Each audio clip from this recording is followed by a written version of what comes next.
I have one daughter, Rosie, 25. Her mother and I divorced when she was 2 after I learned she was having an affair with John. John claimed he was Rosie's biological father, so we did a DNA test. I'm her bio father. I don't think it surprised people since Rosie looks a lot like me. My ex and John married once the divorce was finalised, and John became the biggest thorn in my side.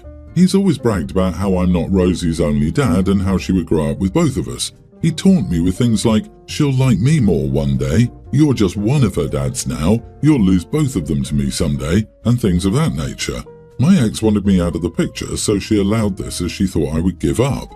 But I love my daughter, and despite my hatred for them both, I was calm and civil when my daughter was present, and watched my words even when she wasn't. John had been married when he and my ex started their affair. During the divorce, he learned both the kids involved weren't his. He never saw them again.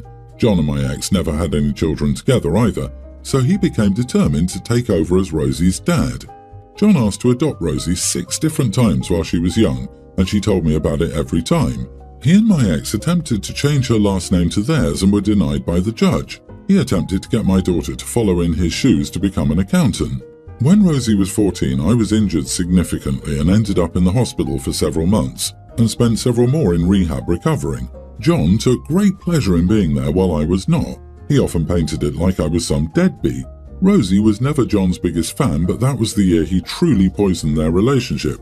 She decided she wanted to join my business when she finished high school. I set her up as an apprentice so she could learn from my team. It's been amazing. Now Rosie's engaged and she asked me to walk her and her fiancé Seb down the aisle and dance with them. Seb doesn't have parents, and he and I have been close since Rosie met him 6 years ago. I was honoured to be asked to do this for both of them. John was enraged when he heard about this. He approached me while I was grabbing groceries and told me her fiancé could go screw himself, but he's Rosie's dad and he should be dancing with her and walking her down the aisle. I was like, you know what, screw it, and gloated that she asked me over him. I told Rosie gave him exactly what he deserved, nothing. He said I should appreciate what he's done for Rosie more, but I gloated more. My ex and John both said I was an idiot. They said I shouldn't be so petty. My sister suggested, while not wrong overall, that maybe it would make Rosie's life harder with her mom and John. This is what gave me pause. Am I the idiot for gloating at my ex-wife's husband? Not the idiot. What's wrong with celebrating a victory? Since Rosie was 2 years old, you've held it together, biting your tongue both in her presence and outside of it, for 2 decades. Your soul has reached its limit of proverbial boot prints. Everyone has limits to which they can tolerate being dehumanized and disrespected. You've rightfully reached yours. He had it coming. Enjoy your petty moment. Sounds like John's ex-wife cheated too, had some kids while married to John, and when they got divorced disappeared with the kids. And him trying to shoehorn his way into Rosie's life against both Rosie's and OP's will, when Rosie isn't his in any way either. Weirdo. Your daughter made her decision. Johnny boy and your ex need to respect that. Gloating is generally an idiot move, but John brought all of this on himself. He's been working to turn Rosie against you from the get-go. One piece of advice, going forward, handle this issue with grace. I'm not advocating for the high road, I'm actually advocating for even deeper revenge. The more grace you show, the better life you live, the greater relationship you have with Rosie and your future grandchildren, the more it will make him angry. I don't know, I do think this probably made Rosie's life harder with her mom. Rosie probably appreciated her dad being the bigger man and better person for her entire childhood. Plus, OP didn't have to say anything to gloat. The smile on his face while walking his daughter down the aisle on her wedding day and crying tears of joy at their father-daughter dance while John seethes on the sidelines should have been enough. I have to say, you are the idiot. Your sister is right. You've made things a little harder for Rosie. I, 25 female, am having a conflict with my husband's sister, 36. She's getting married in 2 weeks and her dress code is incredibly complicated to adhere to for me. It's black tie, long sleeves and floor-length gowns. The conflict happened because I'm currently 34 weeks pregnant and overheat very quickly, and the wedding is entirely outside, in the middle of the day, in the southern USA, where it's incredibly hot. I cannot be in a long-sleeve floor-length gown in the heat for 8 hours. I've sent her a few dresses to try to compromise, which I will link in the comments for further information, but she's completely adamant about exactly what she wants. I told her yesterday that I cannot attend her wedding if she doesn't budge even slightly on the dress code. I told her she had the right to have her wedding exactly how she wanted it. for it to be her perfect day, but I had the right to look out for my own health. She freaked out at me and told me I was being incredibly selfish and that, for once, it isn't about me and my damn baby, which she only said because she's jealous. I'm having the first grandchild, and she felt like she should have had a baby before me and my husband. Since then, my husband's side of the family have told me I'm being selfish and to just compromise one day to keep the peace. I don't think I should need to compromise my health for her wedding. Am I the idiot and being unreasonable? Edit, just to clear some stuff up, I suppose. This isn't for religious reasons, it's personal. She thinks the style is elegant. Also, I've told her black tie isn't for a noon wedding in a field, which is where this wedding is. I made a joke about her having a third wedding. This is her second marriage. I'm not shaming her for having a second wedding, but she is very high maintenance. I had a Pinterest board for my wedding decorations as well. The snark was that all her ideas were combined from multiple different themes and boards. Sister-in-law is going to be a sweaty, gross mess. Her dress is also long-sleeved and floor-length. It's hot. Her wedding is outside. Everyone's going to be a hot, sweaty mess. Not the idiot who has a black tie, long-sleeve only dress code in the summer. Her photos are going to look ridiculous. Everyone will be sweaty with melting makeup. I can't imagine who told her this was a good idea. What about older relatives or kids? Sister-in-law is the major idiot. It's a major health risk for their guests.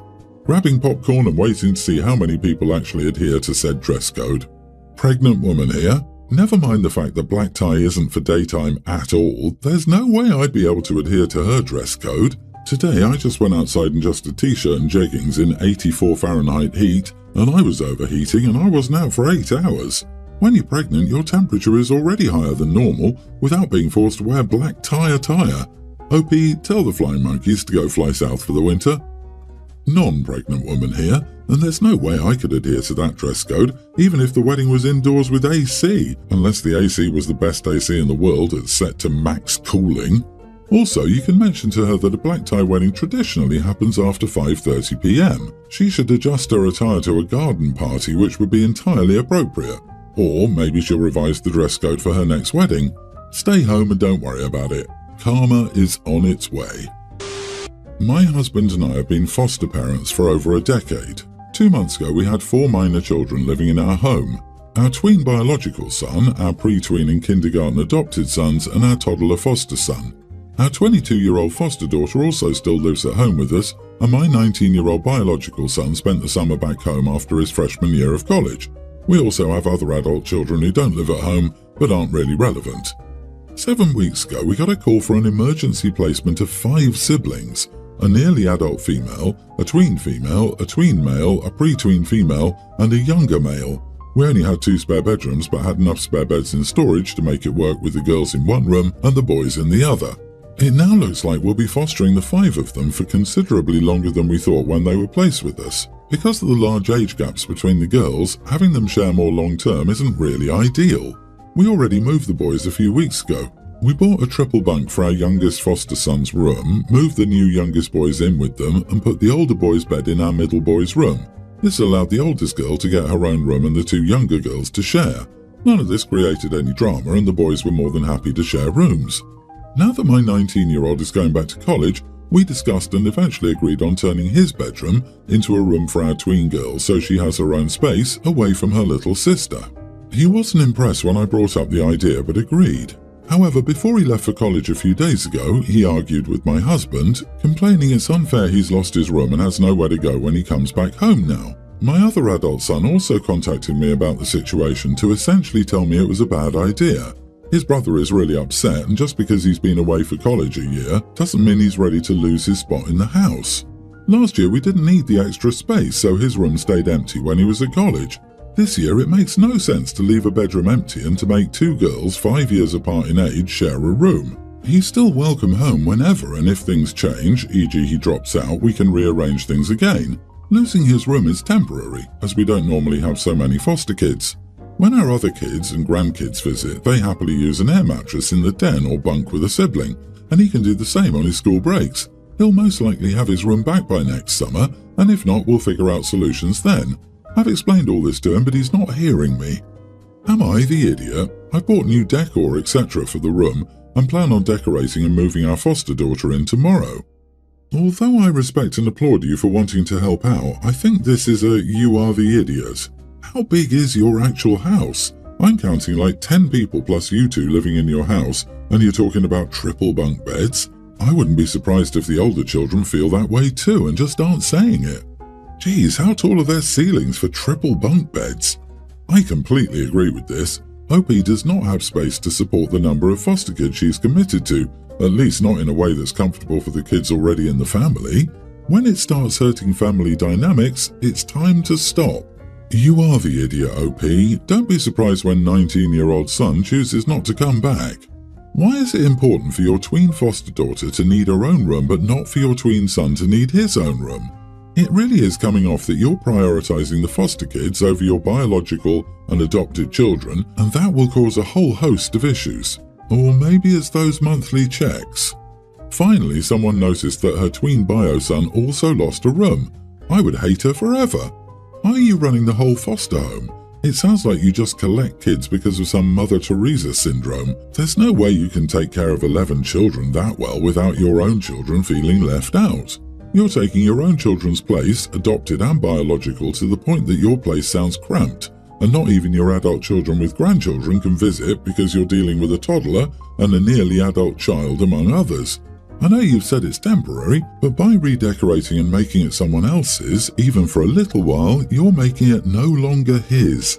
Find another way. My wife is 6 years older than me. I'm 54. I still enjoy skiing, scuba diving, hiking, etc. My wife used to be my partner in all that stuff. Now she's happy reading, gardening, watching TV and being a grandma. I love being a grandpa, but I like taking my grandchildren out to the pool or the park. I do play games at home with them as well. My wife says that she doesn't want to do the things we used to do anymore. She says she doesn't have the energy anymore. I don't mind doing them on my own. For example, this last winter she got to stay at the hotel, the chalet and the town while I went skiing. This summer she didn't want to come down to the Caribbean to go scuba diving. I would have loved her company, but she said she wanted to help with the grandkids more. I said I understood, but I still wanted my vacation. So I went. When I got back, she was upset with me. She said I was an idiot for taking a vacation without her. She could have come. I just wasn't interested in hanging around the city for an extra 2 weeks. She said that she felt like I abandoned her. I said I worked hard all my life to enjoy it and not lay like a potato. She said her new hobbies might be sedentary, but she enjoyed them. I said that was fine, but I didn't want to do old people crap until I had to. Am I the idiot? Not the idiot, except for referring to gardening and reading as old people crap. I'm 33 and I love gardening and reading every night before bed. Haha. But seriously, you brought up the trip and she said she didn't want to go. Are you supposed to not go because she doesn't want to? You didn't abandon her, you decided not to go when she had every opportunity to. She could have just sat on the beach and read a book or gone to little shops and explored doing her own thing the whole time as she wanted to, but chose not to. The internalized ageism is coming from inside the house, OP. You are the idiot. Her hobbies aren't old people crap, they're just not what you like doing. Don't be rude. Certainly both of you can compromise so you can spend time with each other, but there's no need to be disparaging. Honestly, sounds like you've already checked out of this marriage. My parents are divorced and I, a teen female, used to bounce between my mom and dad's every other week. But since last week I've stayed with my mom more than with my dad. Dad's remarried and mom isn't. My stepmom and dad have 3 kids together, pre-tween, younger grammar school age and preschooler. My dad's house has more money and they go on more vacations than my mom can afford. This year my mom was able to get money for us to go on vacation, but it overlapped with my dad's Disney booking. I wanted to go on vacation with mom, and I told dad that mom and I already had the plans. He said it was the first Disney vacation, and he figured I wouldn't want to miss out on my half-siblings experiencing it for the first time. But this was the first vacation mom and I could do since I was 9. It's been over a month since the vacations, and in the last week or thereabouts, my dad and stepmom went from disappointed but sort of understanding to mad that mom didn't sacrifice the vacation with me so I could enjoy seeing my siblings experience Disney for the first time. They said they were sorry my mom denied me the opportunity to enjoy the amazing moment. I told them they were getting a bit carried away over it all, and it wasn't a big deal. They said that given how important my siblings are to me, it was a huge deal to make me miss out on those memories and experiences with them. I told them I didn't care about being at Disney for their first time. I said I never really cared about seeing their first vacation, etc. That they care as their parents, but they're not such a huge deal in my life that I feel I'm being denied their milestones. This came as a shock to them, as I'm their much older sister, and I told them I might be older, but I would rather have memories with Mom than them. My dad and stepmom didn't handle what I said well, and maybe I was wrong. They told me my half-siblings adore me, and they believe I think the world of them too. The fact I admit to not feeling that way and not caring is a cruel thing. They also accuse me of leading everyone on. Am I the idiot? Not the idiot. Were they angry because they were actually expecting you to help with the kids? Oh no, my unofficial unpaid babysitter has bailed on me. Let me make you feel bad about it by using the kids' emotions against you. Agree, they couldn't use you as a free babysitter so they could get some alone time at Disney. Your dad and stepmom are wrong, rude, and ridiculous. This should all be a non-issue. Trips are over. You went with your mom. There needs to be no more discussion. Calling you cruel and saying you're leading them on is unacceptable. I'm so sorry you're dealing with this.